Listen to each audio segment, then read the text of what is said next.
কেউ বলতেছে আমার এটা চাই ওইটা চাই না, ওইটা চাই সেটা চাই না, আমার সবগুলা চাই। সংস্কার, জুলাই ঘোষণাপত্র এবং নির্বাচনের একটা প্যাকেজ একসাথে দিতে হবে এবং নির্বাচন হইতেই হবে। বরং আমরা দেখতে পাচ্ছি নির্বাচন ঠেকানোর জন্য আরও অন্যান্য রাজনৈতিক দল এখন ঐক্যবদ্ধ হচ্ছে। একবার জাস্ট ভাবেন, এখনই যেভাবে হচ্ছে আস্ফালন দেখাচ্ছে, 5ই আগস্ট মানে না, জুলাই মানে না, তাহলে একবার চিন্তা করেন তো,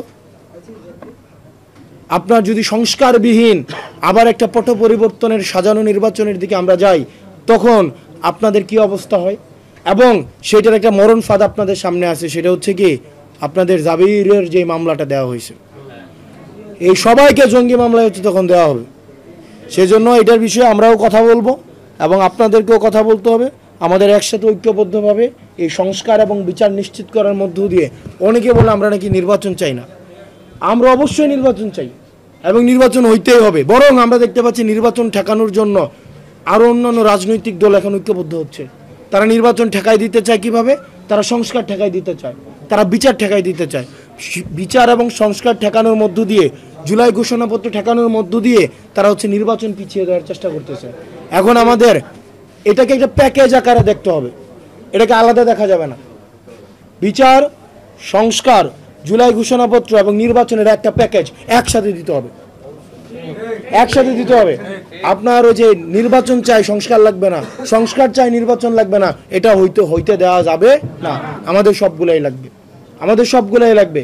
আমরা এই অভ্যুত্থানের এই সরকারের ইউনূসের কিছু অ্যাসাইনমেন্ট আছে, ডক্টর মোহাম্মদ ইউনূসের কিছু অ্যাসাইনমেন্ট আছে। ডক্টর মোহাম্মদ ইউনূসের শুধুমাত্র অ্যাসাইনমেন্ট না নির্বাচন দেওয়া, অনেকগুলো অ্যাসাইনমেন্টের একটা কাজ হচ্ছে কি নির্বাচন দেওয়া, অনেকগুলো কাজ, এর মধ্যে একটা নির্বাচন দেওয়া। সে যদি শুধুমাত্র নির্বাচনের দিকে তাকায়, তাহলে ডক্টর মোহাম্মদ ইউনূসের যত আছে আপনার এই যে অর্জন আছে, এই অর্জনগুলো মলিন হয়ে যাবে। উনি আবার ইতিহাসের কাঠগড়ায় ওনাকে দাঁড়াইতে হবে। সুতরাং আমরা অন্তর্বর্তীকালীন সরকারকে বলতে চাই, আমাদের প্যাকেজ আকারে সবগুলো দিতে হবে, প্যাকেজ। এটা আমরা আমাদেরকে পরিকল্পিতভাবে নির্বাচন থেকে আলাদা করা হইতেছে, পরিকল্পিতভাবে ট্যাগ দেওয়া হইতেছে না আমরা নির্বাচন বিরোধী। আমরা কিন্তু নির্বাচন বিরোধী না, আমাদের সবগুলাই লাগবে। কেউ বলতেছে আমার এটা চাই ওইটা চাই না, ওইটা চাই সেটা চাই না, আমার সবগুলা চাই। আমি সংস্কার চাই, আমি বিচার চাই, আমি জুলাই ঘোষণাপত্র চাই, আমি নির্বাচন চাই।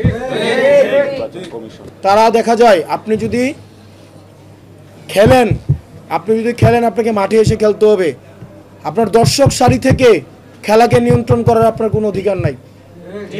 সুতরাং যারা দর্শক সারিতে বসে, এখন দেখা যাচ্ছে অনেকে দর্শক সারিতে বসে ক্যান্টনমেন্ট থেকে, বিদেশ থেকে খেলাকে নিয়ন্ত্রণ করতে চায়। আপনারা যদি খেলতে হয় তাহলে আপনারা মাঠে আসেন, মাঠে এসে আপনি লিগ্যালি আপনি আমাদেরকে, অন্যদেরকে যার সাথে খেলবেন তাকে হারান, কোনো সমস্যা নাই। কিন্তু মাঠের বাইরে বসে হচ্ছে রেফারি নিয়ন্ত্রণের মধ্য দিয়ে আপনি